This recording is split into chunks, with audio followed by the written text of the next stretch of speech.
What's up, YouTube? What's up, YouTubers? This is the Animation Nerd 27 back with you with another video. And today, I'm going to be talking about another Disney era, the Bronze Age. Now, before you say, oh, like the Bronze Age, I'm going to be a little bit different here. It ain't going to be the whole Bronze Age. Let me explain.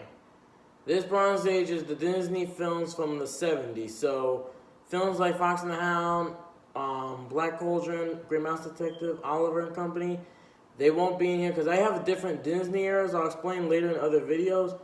But what I'm saying is those 80s films won't be in this video. Those are I consider the Dark Ages, and I'll talk about that in another video. Anyway, the Bronze Age is the first part of what people think was the Dark Ages, the 70s films. Yeah, you know, Aristocats, Robin Hood, The Many Adventures of Winnie the Pooh, and The Rescuers. So now let's talk about the Bronze Age. This is the era that came after Walt died, and a lot of people say this is when Disney started hitting into a dark age. You know, a lot of the films weren't as good as the ones from the 30s, 40s, 50s, and 60s and stuff. The animation became a lot more cheaper, but personally, a lot of these films were good. And a lot of people say the 70s was a dark age for Disney, but I've been watching Joe the Disney Guy, and after watching his videos, I've realized something. A lot of the Disney films from the 70s actually did well at the box office. Pretty much the 70s films did really well at the box office. So I don't know why people put them in the Dark Age, since technically they really did well in the box office, as they actually made money. But what I'm saying is, those films are really good. The 70s films are good and stuff. So let's talk about them in order. First, we got the Aristocats. Now, I haven't seen the Aristocats in years. I saw it when I was really young as a kid, back in the 2000s. But yeah, I haven't seen the Aristocats in years. So I might watch it sometime this month, because I haven't seen it in years. I remember I did see it when I was younger, but I haven't seen it in years. So it's been a long time since I've seen the Aristocats. But it came out in 1970, which, by the way, yeah, next year is the 50th anniversary of the Aristocats. For all you didn't know, it's the 50th anniversary next year. Yeah, it came out the same year as Santa Claus is Coming to Town, which also turns 50. But anyway, yeah, the Aristocats was good. Of course, we all remember the song, Everybody, everybody, everybody wants to be a cat. Woo! Everybody, everybody, everybody wants to be a cat. Mm-hmm. Now, some people say there was that racist moment with the Siamese cat, who, interestingly enough, was played by Paul Winchell, who played Boomer in Fox and the Hound and Tigger in the Many Adventures of Winnie the Pooh. But yeah. We also had Phil Harris, who played Baloo in the Jungle Book, for probably to come back to play Thomas O'Malley. We also got Ava Gabor, who plays Duchess, and she will later return 7 years later to play Miss Bianca in The Rescuers and stuff. But it's not. And we also got Scatman Crothers, who plays Scat Cat, who was originally supposed to be played by Louis Armstrong, but due to his health, he declined, and they replaced him with Scatman Crothers, who actually appeared later on in another animated film in the 70s, Coonskins, from Ralph Bakshi. But anyway, yeah. We also got Sterling Holloway as Roquefort and stuff, who he also played Kaa, Cheshire Cat, and Pooh. But yeah, pretty much the Aristocats I haven't seen in years. I'm definitely going to try to watch it this year, because I haven't seen it in a long time and stuff, so I have to catch up on it. But yeah. Then, of course, there's Robin Hood. And I actually saw Robin Hood a couple years ago when I first saw it. My parents showed me the movie, and I loved it. Then I saw it years later in 2017 on the Fire Stick. And then I saw it again this year, 2 years later, on the Fire Stick again. And let me tell you, Robin Hood is an underrated classic. Disney never mentions this movie. Even though it's based on one of the most beloved fairy tale characters of all time, they never mention the movie. Because I just came back from vacation and stuff, I remember when I was at Disney World, and I saw Prince John and Friar Tuck there, and I actually got a picture with them. Although it was kind of weird they had Friar Tuck with Prince John. I mean, it would have made more sense to have the Sheriff of Nottingham with him. I don't know. But they also had Robin Hood and Little John out, but I don't think they're there because I'm not there, but they're out now, I think, and stuff, as part of the Long Lost Friends week, along with Phineas and Ferb, Remy and Emile, Judy and Nick, and Chicken Little and Abby from Chicken Little. Speaking of BTW, I rechanged my name from the post-Renaissance. I call it now the modern/transitional era. Now, sometimes I'll call it post-Renaissance, and I'll keep that as the title of the video. I just wanted to let that out. But anyway, back onto the Dark Bronze Age. Robin Hood is a really good movie. It has some really good songs. Oodle Lolly was good. Phony King of England. I don't know what. Now, every time I hear it, I just want to dance to that song. It's like I'm ready to dance to that song. Like, Phony King of England. Oodle Lolly. Robin Hood and Little John walking through the forest. Laughing forth and on the way. And yeah, that movie's good. Prince John is funny. Sir Hiss is funny. Sheriff and Nottingham are funny. The villains are funny, man. Prince John, especially with his thumb sucking things. Oh, mommy. Robin Hood's good. Little John's good. And they got Phil Harris again to play Little John, who's a bear. We also got Maid Marian, Lady Cluck. And I'm going to say this. The scene where Lady Cluck beat the crap out of the rhino and elephant guards in the football style, yo, that was just funny and awesome. I'm going to say this. If the NFL needs a new team member, can we just get Lady Cluck on the team? Her movie came out years ago, and she's probably in the retirement home. Let's just get Lady Cluck back out and have her do that football. My girl Lady Cluck needs some respect, man. Come on, let her in the football team. She'd be a great football player. She knocked the rival team out in a second. Friar Tuck is good. Alan the Dale is good. Trigger and Nutsy are good. And yeah, they're all good. Everyone's good. And it's a very fun movie. Now, of course, there was the famous scene, the Phony King of England dance, where they showed a lot of the animation parts from Snow White, Jungle Book, and Aristocats. Heck, they even had, like, one of the villagers was a white cat that looked literally like Scat Cat. Yeah, the Disney Wiki doesn't even count as, like, a cameo. But yeah, it's a really good movie. And it's really good. Next up is probably my favorite film of the Bronze Age, The Many Adventures of Winnie the Pooh. Now, of course, I told you before I haven't seen it, but I finally got to see The Many Adventures of Winnie the Pooh. I finally saw it. I actually saw it, like, a week before I left. It was like Friday, August 22nd, I think. But yeah, I saw like couple weeks ago for the first time, and I freaking love it. It is so adorable. Of course, we know the characters: Pooh, Tigger, Eeyore, Piglet, Rabbit, Owl, Kangaroo, Gopher, Christopher Robin. We all know the characters and stuff. And the movie itself is good. Yeah, it is a package film, as it is just a bunch of shorts put together.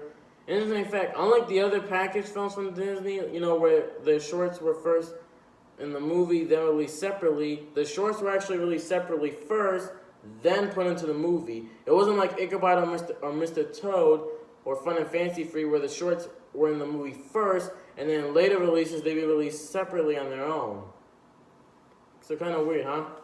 But yeah, it's a great introduction to the Winnie the Pooh franchise. It was actually the last film for a lot of Disney talent.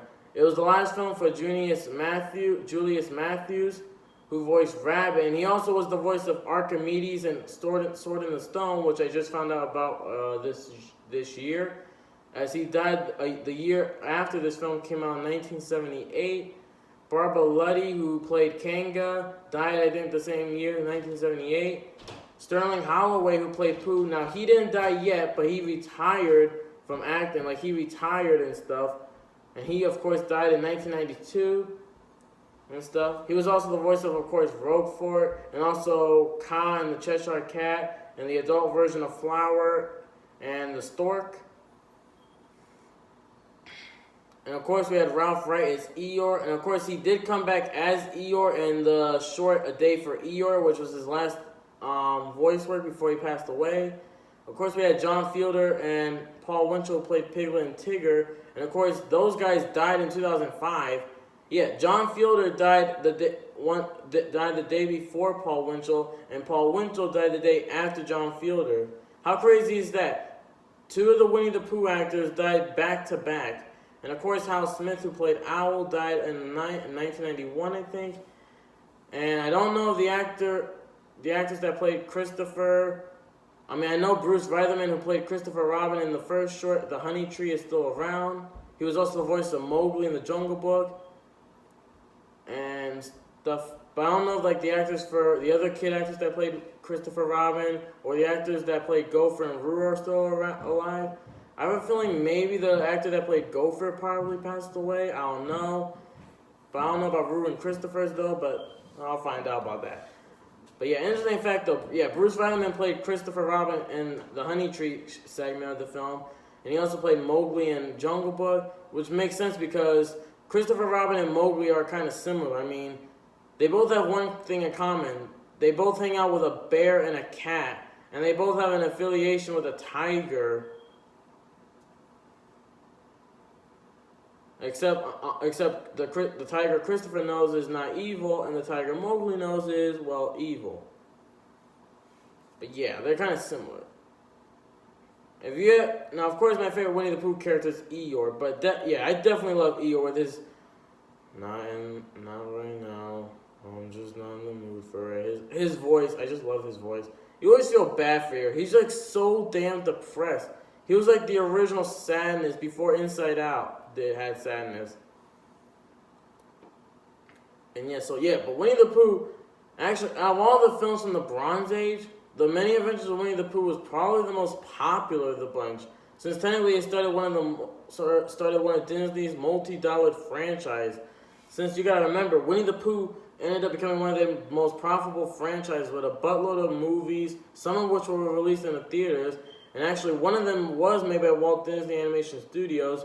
It was the 2011 film, you know, where Tom Kenny was the voice of Rabbit, and they were talking about that vaccine. That one, yeah. And of course, they had that live-action movie, Christopher Robin, which I made a review of. They also had a buttload of TV shows, 2 of them in live action with puppetry, and 2 animated, 1 hand-drawn and 1 CG, and a buttload of toys and merchandise, a ride at Disney World and Disneyland and Tokyo Disneyland. And the characters do appear as walk-around characters, well, mostly Pooh, Tigger, Eeyore, Piglet, Eeyore, and Rabbit. Kanga does appear once in a while, but not much. But yeah. Anyway, yeah. So yeah, that's pretty much it. And it's probably my favorite film of the Bronze Age. I'm trying to get it on DVD. I was going to get it on Amazon, but they didn't have it. I was trying to get the Friendship Edition that was released in 2007 for the 30th anniversary, but it wasn't available, I guess. But I'm going to try to get it. I'm going to try to get The Many Adventures of Winnie the Pooh on DVD. Maybe either now or probably around Christmas time I'll get it. If I get it for Christmas, I'll be happy. But I'm definitely going to try to get it because I need to add it to my collection. But yeah. Anyway, next up to the final film of the era, The Rescuers. Now, unfortunately, I have not seen the original Rescuers. I have seen the sequel, Down Under, which came out 13 years later in 1990 as part of the Renaissance. But yeah, I have not seen the original. I've seen the sequel, but never the original. So I'm definitely going to try to see the original movie, because I have seen the sequel, but I want to see the first movie to see if it's good. So I don't know how my thoughts are, because I haven't seen the Rescuers one, but it looks good as it is. Of course, we got Bernard, played by Bob Newhart, who was a very popular celebrity. Of course, he was in the Bob Newhart Show. He was also in the movie Elf as Buddy's father and the narrator and stuff. But yeah. And of course, we got Ava Gabor back as Miss Bianca. And then they find about the Rescuers. Originally, the villain, who is, of course, Madame Medusa, was not going to be in the movie. Instead, the villain was going to be Cruella from 101 Dalmatians. And they even gave her a more updated look with a crocodile skin. But they didn't want to make the movie feel like a sequel to Dalmatians, so they replaced Cruella with Madame Medusa, who's kind of like a Cruella clone.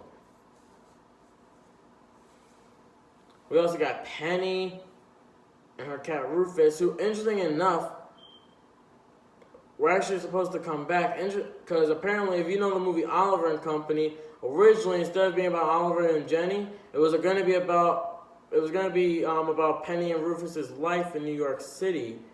So instead of Oliver, we were going to get Rufus and Penny in New York City. but they didn't want to make it feel like a sequel to The Rescuers, I guess, so they chopped that idea out. But yeah, I haven't seen The Rescuers. It was a successful film, although a lot of people say the sequel is a lot better, and I have seen the sequel, which is good, but I'll talk about that when I get to the Renaissance. So yeah, I haven't seen The Rescuers yet. I'll see it soon, and if I do, I'll either like it or hate it. I don't know. Let's see. But anyway, that's it for that's the Bronze Age. And it's probably one of my favorite Disney eras. It's a really good era. I mean, yeah, this was after Walt died, and these films aren't as good as the ones from before, but it was really good. Of course, after the Bronze Age, we had the Dark Ages. Now, personally, I'm a fan of all four movies of the Dark Ages, but I always like to consider the 80s movies the Dark Age films, since a lot of those films are never remembered. Well, at least Rescuers, Winnie the Pooh, Robin Hood, and Aristocats are remembered. Not anyone in Disney ever mentions Oliver, Mouse Detective, Cauldron, or Fox and Hound. Although nowadays people like to sing Why Should I Worry, though. But yeah, I'll get to the Dark Ages soon. And of course, yeah, I'm trying to talk about more Disney eras. The next one might either be the Revival era, the Silver Age, the Renaissance, or the Dark Ages. Probably the Renaissance, maybe, and stuff. Let's see, and stuff. But yeah, anyway, that's it for the Bronze Age. What is your favorite film from the Disney Bronze Age? Mine is, of course, Many Adventures of Winnie the Pooh. But what's yours? So comment in the section and I'll see what it is. Anyway, thanks for watching, folks, and see you later. And I'm glad to be back home, baby.